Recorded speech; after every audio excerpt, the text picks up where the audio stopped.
Hind live, मैं हूं निहारिका सिंह। दिल्ली के भारत मंडपम में आयोजित एआई समिट के दौरान हुए विरोध प्रदर्शन को लेकर सियासत तेज हो गई है।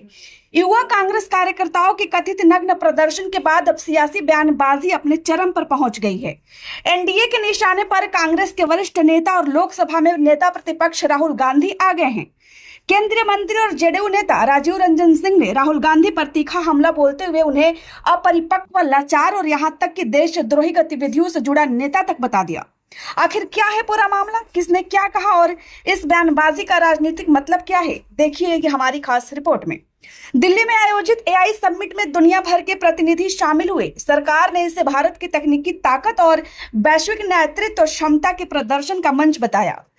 इसी दौरान युवा कांग्रेस के कुछ कार्यकर्ताओं ने विरोध प्रदर्शन किया, जिसे लेकर विवाद खड़ा हो गया।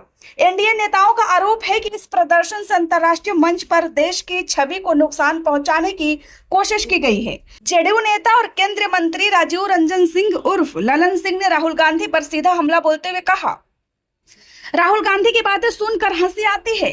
अब थोड़ा तो परिपक्व बनिए, अपने आप को हास्यास्पद बनाते रहिए। मोदी जी के लिए देश का हित सर्वोपरि है, वे आपकी तरह हर बात पर टाई टाई नहीं करते।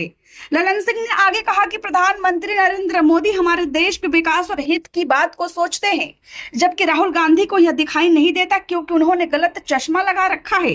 उन्होंने राहुल गांधी को नसीहत देते हुए कहा कि वे अपने अंदर सुधार लाएं, लेकिन वे आदत से लाचार हैं।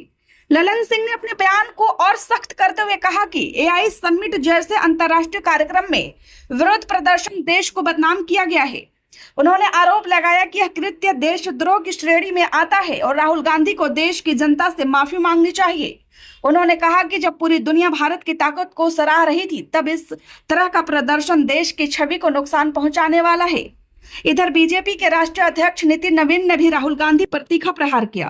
उन्होंने कहा कि राहुल गांधी विदेशी ताकतों के एजेंट की तरह काम करते हैं और देश हित उनका उद्देश्य नहीं है। बीजेपी नेताओं का कहना है कि कांग्रेस एआई समिट के बहाने सरकार को घेरना चाहती थी, लेकिन खुद विवाद में फंस गई।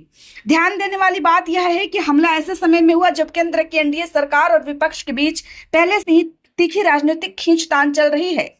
जेडीयू, जो बिहार के मुख्यमंत्री नीतीश कुमार की पार्टी है, एनडीए का अहम घटक है और वह इस मुद्दे पर बीजेपी के साथ मजबूती से खड़ी दिखाई दे रही है।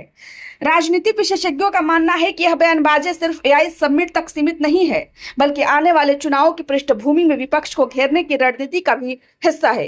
हालांकि कांग्रेस की ओर से इस बयान पर आधिकारिक प्रतिक्रिया सामने आने का इंतजार है, लेकिन पार्टी पहले से ही यह कह चुकी है कि विरोध प्रदर्शन लोकतांत्रिक अधिकार है और सरकार आलोचना से बच नहीं सकती।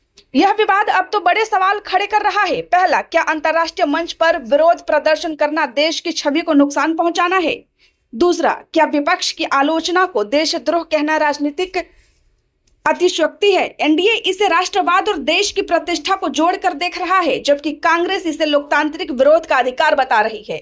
स्पष्ट है कि यह मुद्दा आने वाले दिनों में और गर्मा सकता है। तो क्या एआई समिट का यह विवाद सियासी तूफान में बदल जाएगा? क्या राहुल गांधी माफी मांगेंगे या फिर यह बयानबाजी और तीखी होगी? फिलहाल राजनीति अपने चरम पर है और आरोप प्रत्यारोप का दौर जारी है। इसी के साथ फिलहाल इतना ही। हमें दीजिए इजाजत। देखते रहिए हिंद लाइव। खबर अच्छी लगी हो तो लाइक करें, चैनल को सब्सक्राइब करना ना भूलें। धन्यवाद।